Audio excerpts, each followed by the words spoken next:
Welcome to your current affairs program, The Scoop.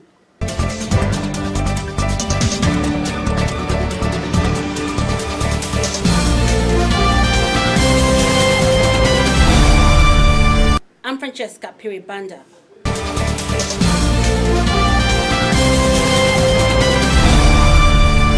In 2014, the Zambian government raised a concern over the use of pit latrines in peri-urban areas. Groundwater contamination and diarrheal diseases were cited to be the causes of pit latrine use. A community in Katua constituency has been fortunate enough to benefit from the Dry Toilet initiative, which has agricultural benefits.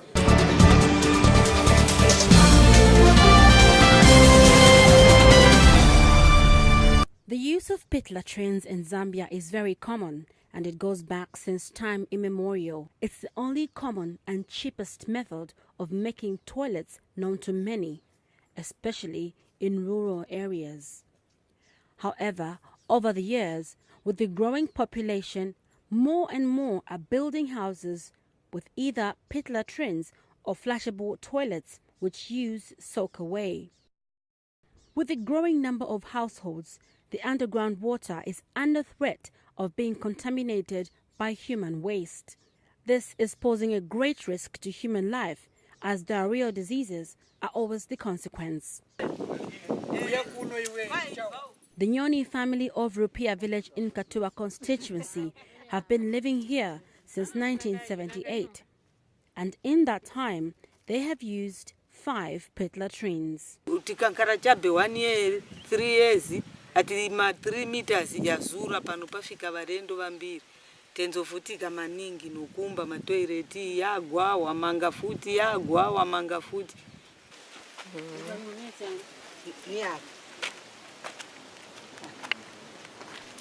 They have had to plant bananas on the odd spots where the pit latrines used to be. At one point, they just used the nearby bush to answer the call of nature. Tenzenda musanga. Manje manzi tenzokupa muja mugodi akaenda doti onse choka kuja kwa Rupiah kuja ibwera vidoti vayazura futi wangena wachosa pena ngutaika tumabava paja pa nyumba tenzovutika mwandi pena nguyaenda mwembeshi muja. But during the rainy season, the fecal matter would get washed away into the nearby dam, which is their source of drinking water. After 37 years of using pit latrines, the Nyoni family can finally take a rest from digging pit toilets.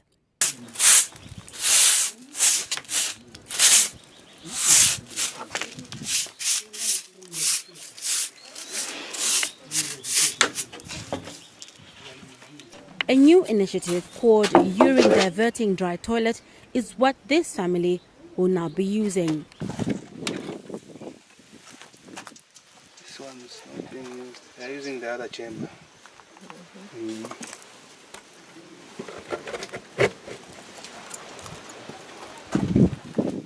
It has been built for them for free by the Network for Environmental Concerns and Solutions, NECOS. This does not allow any percolation, interplay between groundwater and the fecal contamination. And if you check, most of the diarrheal cases is related to microbial contamination of groundwater. Also even contamination of water sources for drinking. So this one does not allow any microbes to go onto groundwater. So you can dig the borehole right here. Even a shallow well here, it will never be contaminated by the fecal matter. That is one point. 2, when you come to this toilet, you never find a fly. A fly can only find food where there is soft, mixed with urine. Then you are going to find a lot of flies there, maggots there swimming. You check most of the pit latrines. But here you never find the food for flies. So flies won't take any germs from here to contaminate your food. When you come here, this provision, have you seen this provision here? That provision you are seeing, that's where the vent pipe, which will be servicing the 2 holes. Then the chimney, that vent pipe. That vent pipe has the wind blowing. It should be like exhausting. Sucking all that smell is supposed to come out. You feel bad, it will be going up. Have you seen? So all those are factors which makes this toilet environmentally friendly and user friendly. Fecal matter will be coming this side. Here, this is where the breather, the vent pipe will be to service the two chambers. A urine diverting dry toilet, UDDT, is a simple low-cost on-site toilet that operates without water. There is a sitting type and the squatting type. You can squat. When you squat, still urine will be here. There will be a squatting which will come here. Which So we meaning are going there's to one fix. toilet for squat for urine, then the other toilet you use it for... No, the one toilet. See, when I do this, listen, urine will be pointing this side. Fecal matter is pointing down. So meaning, as we are going to put a squatting here, Okay. or the sitting type, depends where the pan which you want to use. So now, when you sit, urine automatically, when I'm doing this, urine will come here. Fecal matter will go this way. The toilet has a divider so that the user with little effort can divert the urine away from the feces. The separately collected urine and the dried feces can be used as fertilizer in crop production. This type you can even construct inside the house.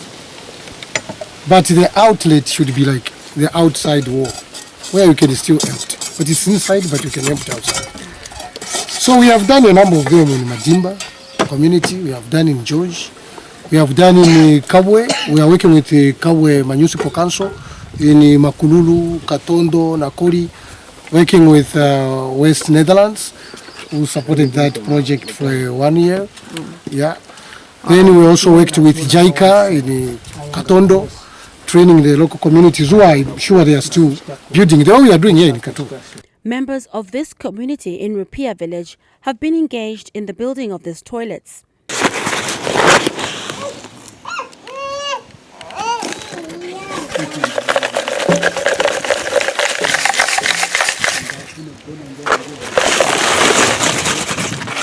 Mrs. Inyoni is among the women who have also been trained in maintaining of these toilets. She uses ashes to put in the feces to help lower the moisture content. Nichitira kuti isavhari kaja pakachita kadoti kakavhara papombi ja mitundo pavharika. Manje nifuna ikare clean kuchitira nikachita so kuti. The ashes also enhance pathogen die-off during storage. For security, urine is stored before usage in order to ensure pathogen die-off. Dried feces material can be composted or stored and further dried before using them as soil amendment for crop production. The Dry Toilet Initiative is not only convenient, but it reduces the use of water in sanitation practices, recycles human waste into resources, and also reusing the resources in agri and horticulture. The difference with these toilets is that they don't smell like the pit latrines, and flies are kept away by the ashes that are sprinkled inside the fecal matter. The vent pipe is necessary for venting of gases formed in the toilet. NECOS is yet to identify more peri-urban areas that will benefit from these dried toilets. If this initiative is taken by many households, diarrheal diseases will definitely be reduced and the environment will be protected.